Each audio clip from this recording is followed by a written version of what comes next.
Assalamualaikum warahmatullahi wabarakatuh. Hadratul muhtaramin, jami'ul hadirin, hafizakumullah wa ra'akum wa ballaghakum aqsa munakum, wa bil khusus man waqafna tijaha hadratih al-hadir ma'ana bi ruhihi wa rawhaniyatih Sayyidi Syekh Al-Imam Muhammad Syarwani Abdan rahimahullah wa a'la Allah darajatih fi a'la faradis jannatih wa jama'ana ma'ahu fi kulli maqamin karim, dan segenap keluarga besar beliau, anak cucu beliau yang tidak bisa Al-Faqir sebutkan satu persatu namanya, dzurriyyah mubarakah. Asallahu ta'ala alla yanza'a sirra min makanih wa yubqi sirra fi ahlih, dan segenap para habaib yang hadir bersama kita, Habibun Al-Habib Ali Al-Aidrus, dan guru kita Sayyidil Habib Al-Habib Segaf Ibn Al-Imam Al-Habib Hasan bin Ahmad Baharun hafizahullah wa ra'ah ballaghahu aqsa munah, segenap para habaib, para ulama, para tokoh masyarakat, para sepuh, dan segenap para hadirin yang mana kita hadir di majlis yang mulia ini tidak lain karena apa? Sebabnya adalah undangan dari beliau, undangan dari sahibul maqam. Laula ta'arrufuhum ma kunta ta'rifuhum wala rufi'ata ila syai'in minar rutabi hum ahhaluka lahum fadlan wa makrumatan wa ballaghuka alladhi tarju minal arabi. Alhamdulillah daimil ifdal azimin nawal. Allahumma salli wa sallim ala sayyidina Muhammadin Maula Bilal Al-Badril Mutalal sallallahu alaihi wa ala alihi wa sahbihi khair sahbin wa al. Alhamdulillah, senantiasa puja dan puji syukur kita haturkan kehadirat Allah subhanahu wa ta'ala atas limpahan inayahnya, hidayahnya, hingga Allah ta'ala hantarkan kita ke jalanan benar, jalan yang menunjukkan kepadanya, karena tidaklah seseorang itu didekatkan kepada para awliya'nya melainkan ia telah berkehendak untuk mendekatkan hamba itu kepadanya, dan tidaklah Allah ta'ala menjadikan jalan ke seorang saleh melainkan itulah jalan menuju kepadanya.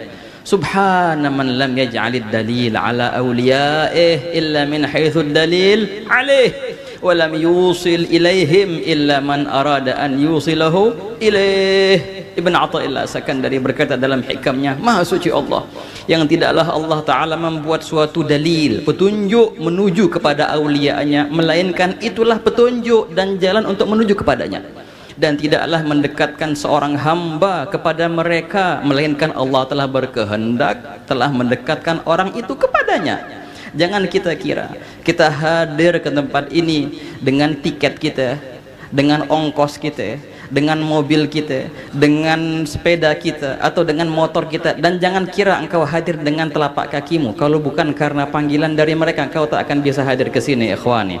Wahakadha ikhwan, laula ta'arrufuhum ma kunta ta'rifuhum. Itulah hakikat daripada kedekatan seorang dengan awliya Allah. Tatkala seorang wali itu menginginkanmu, maka dengan 1000 cara Allah Ta'ala akan menghantarkanmu kepada mereka. Dan ketahuilah ikhwani, ketika kita duduk di hadapan mereka para awliya, baik pun yang masih hidup di alam dunia ataupun yang sudah hidup di alam barzakh, senantiasa mereka hidup, dan tidaklah ada kematian dalam diri mereka, ikhwan. Ketika engkau dekat dengan mereka, pahala minimal ganjaran yang engkau dapatkan adalah pengampunan dosa. Itu pasti, jangan diragukan lagi adanya pengampunan dosa. Namun jangan merasa cukup dengan itu, walaupun itu suatu yang agung. Raihlah apa yang pernah mereka dapatkan dari Allah Ta'ala. Oleh karena itu dikatakan minimal ganjaran seorang ketika berziarah kepada kaum solehin adalah pengampunan dosa.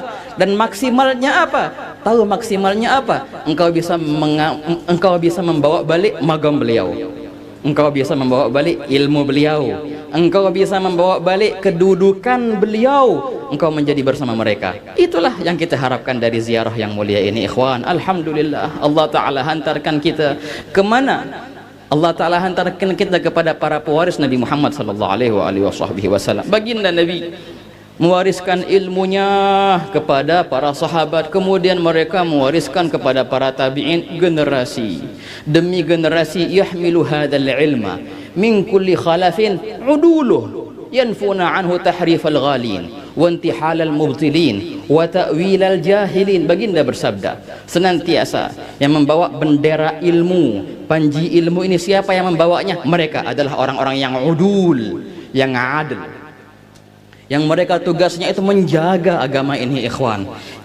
Dan baginda Nabi SAW bersabda, nahnu ma'asyiral anbiya, kami fima rawahu Tirmidzi fi sunan, kami para nabi tidaklah kami mewariskan harta berupa dinar emas atau dirham perak. La, bukan itu warisan kami. Lalu apa baginda warisanmu? Walakin nuwarithul ilm, tapi kami mewariskan ilmu. Faman akhadahu faqad akhadha bihadzin wafir, barang siapa yang mendapatkan warisan ilmu itu, maka sungguh ia telah mendapatkan warisan yang besar daripada warisan kami. Hakadha ikhwan.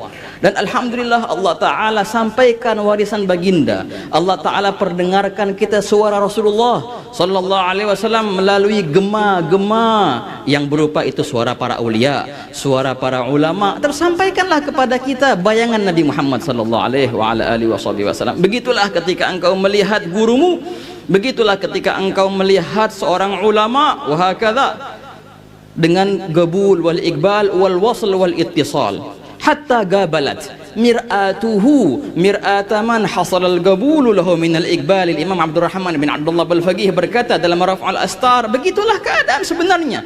Engkau bisa melihat sosok Nabi Muhammad SAW dalam cermin yang dicerminkan oleh gurumu, karena gurumu cerminnya telah mengarah pas dengan cermin gurunya, dan cermin gurunya itu mengarah dengan pas dengan cermin yang sebelumnya, sampailah akan terwujud di sosok gurumu itu siapa? Sosok Nabi Muhammad sallallahu alaihi wasallam.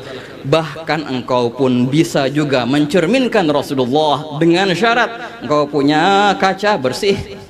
Tidaklah ada penghalang antara kacamu dengan kaca gurumu, dan juga posisinya pas, tidak melencong. Wah, kata ikhwan, kebersihan kaca adalah kebersihan hati, dan tidaklah adanya tirai yang menghalangi kacamu dengan kaca gurumu adalah tidak adanya i'tiqad yang salah dalam hatimu atau kepercayaanmu. Dan posisi yang pas adalah pentauladanmu kepada mereka. Ketika itu engkau pun bisa mencerminkan sosok baginda Nabi Muhammad sallallahu alaihi wa ala alihi wasallam. Wa hakadha ikhwan, alhamdulillah kita dapatkan warisan ini dengan sanad yang mulia, dengan sanad yang emas. Wa hakadha, dan kita berbangga ikhwan tatkala kita menyebutkan beliau Syekh Muhammad Syarwani Abdan.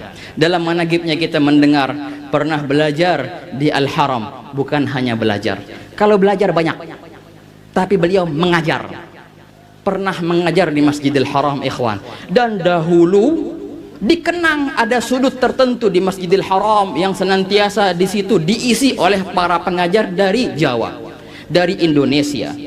Siapa tidak kenal Syekh Muhammad Arsyad Al-Banjari? Siapa yang tidak kenal Syekh Abdul Samad Al-Falembani?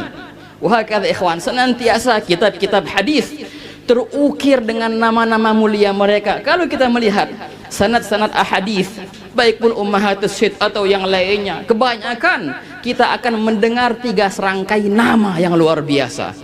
Dari cucu mengambil dari ayahnya, dari kakeknya. Siapa gerangan 3 itu? Dengarkan ini. An Hasanuddin, an abihi Muhammad Aqib, an abihi Ja'far bin Muhammad. Ketiga serangkai itu tertulis di belakangnya Al-Falembani. Kebanyakan sanad ummahat syid di dunia ini merujuk ketiga serangkai ini ikhwan. Dan siapa tidak kenal Syekh Muhammad Nawawi Al-Bantani, wa hakadha Syekh Ahmad Khatib Al-Minangkabawi, wa hakadha. Mungkin kita jarang mendengar namanya, tapi tatkala kita keluar, kita akan membaca karya-karya mereka sebagai rujukan, misalnya Nafahat, Syarhul Waraqat, dan banyak seperti itu ikhwan. Dan senantiasa buku-buku sanad menulis dan mengukir nama-nama mulia mereka. Kita berharap semoga insya Allah suatu hari nanti dalam waktu yang dekat akan kembali lagi sejarah itu, sehingga tertulis lagi di situ nama-nama ulama kita, nama-nama para pemuda kita tertulis di situ. Wah, kata ikhwani, beliau ini menjadi mulia karena apa? Karena ilmu. Wah, kata ikhwan, jauh-jauh ke Mekah. Ngapain jauh-jauh menimba ilmu ke sini dan ke sana? Untuk apa? Untuk mendapatkan warisan Rasulullah sallallahu alaihi wasallam. Statusnya orang yang lagi menimba ilmu masih belajar nih, masih santri. Statusnya sudah menjadi wasiatnya Rasulullah. Kalau menjadi ulama, sudah menjadi pewarisnya Rasulullah. Nah, menjadi mulialah beliau. Lu kok bisa para santri menjadi wasiatnya Rasulullah? Lah iya, fi ma rawahu Ibnu Majah fi Sunan an Abi Sa'id Al-Khudri, sayatikum aqwamun yatlubuna minkum hadzal ilm fa idza laqitumuhum faqulu lahum marhaban bi wasiyati Rasulillah wa agnuhum. Qala ar-rawi qultu lil Hakam, Al-Hakam bin Abdah, ma agnuhum? Qala allimuhum. Tatkala baginda berkata, bersabda kepada Abi Sa'id Al-Khudri, akan datang kepada kalian sekelompok orang yang akan mencari ilmu ini dari kalian. Tatkala kalian melihat mereka, sampaikanlah apa perkataan ini, marhaban biwasiyati Rasulillah. Maka tatkala kita melihat mereka, para penimba ilmu dimanapun, para santri, para yang hadir majelis, yang hadir di ziarah di sini, sampaikanlah mereka, sampaikanlah kepada mereka, karena ini perintah dari baginda. Apa yang kita sampaikan? Marhaban biwasiyati Rasulillah, ahlan wa sahlan. Wahai orang-orang yang kami diwasiatkan Rasulullah untuk memperhatikan kalian, dan sampaikanlah ilmu ini kepada mereka. Wahakadha ikhwan. Jadi tidak heran kalau seandainya mereka menghabiskan waktu, masa, tenaga, berpergian jauh demi mendapatkan ilmu. Karena Imam Al-Bukhari menyebutkan dalam sahihnya, wa ma'ruf anna fiqh al-Bukhari fi unwanih. Biasanya kalau ulama hadis nyebutin hadis baru nyebutin syarah. Tapi kalau Imam Bukhari enggak, kebalik. Syarah daripada hadis itu beliau sebutkan dalam judul. Oleh karena itu dikatakan fiqhul Bukhari fi unwanih. Tatkala Imam Bukhari menyebutkan babu fadlir rihla fi talabil hadis, bab keutamaan berpetualang, berpergian demi mendapatkan hadis. Tab'an allafa fi hadzal Imam Al-Khatib Al-Baghdadi ar-rihla fi talabil hadis. Qala Al-Bukhari babu fadlir rihlati fi talabil hadis, wa rahala Jabir bin Abdullah masirata syahrin ila Abdullah bin Unais li sama'i haditsin wahid. Dan sungguh telah menempuh perjalanan. Siapa? Jabir bin Abdullah. Ini seorang sahabat yang junior. Kemana beliau menempuh? Sebulan ikhwan berjalan demi berjumpa dengan sahabat yang bernama Abdullah bin Unais. Di mana? Di Mesir. Dari Madinah pergi ke Mesir sebulan. Ngapain? Demi mencari satu hadis ikhwani.